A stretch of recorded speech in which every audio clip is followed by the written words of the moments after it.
So yun na nga guys, so gumana na yung ating AC monitor. So ito po yung ating load, so 85 watts. Then meron tayong 3.5 kilowatts na nasisave na guys. So, try this yourself. It's extremely dangerous.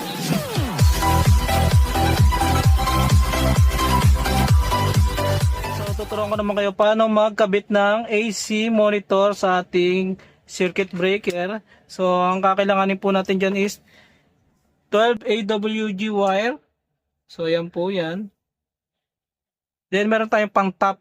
So 12 AWG wire din po yan. So una na po natin gagawin dyan guys is ito po is gagawin po natin to. Insert na po natin yan dito. Syempre nasa kaliwa po yung ating positive at nasa kanan naman yung ating negative guys. So ito yung pang top natin. So isasabay na rin po natin para isang lock na lang.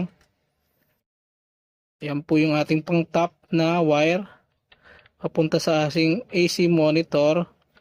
So yan,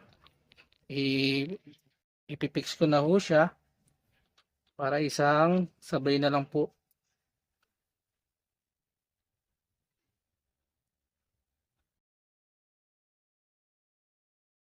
Yan po yung pang top tsaka yung mahabang wire na live wire papunta sa ating outlet na yan guys.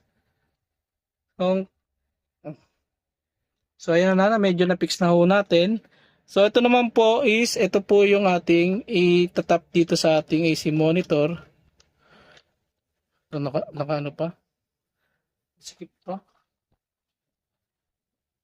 So luwagan lang po natin. Medyo masikip pa nga ito. O pala naluwagan. Luwagan lang po natin yan para ma-insert natin yung ating positive wire. Ito yung itatap lang po natin. So gagawa rin po kayo ng pang top na wire. Then ito rin ho sa may negative. So once na already goods na. So yung wire po natin na negative. So insert po natin yan sa may butas. Yan. So lalabas po natin yan dito. Yan po yung anyang setup. Then i-direct na po natin yan sa ating outlet.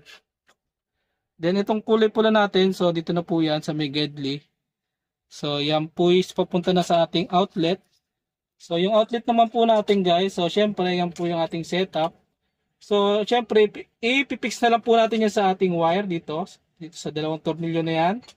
So ayan po yung setup po natin guys. So napakasimple lang, diba? So hindi ko muna siya ipipix kasi hindi ko pa yan nababalatan. Once again, this is your J-Trode TV. See you guys to my next video. Peace out.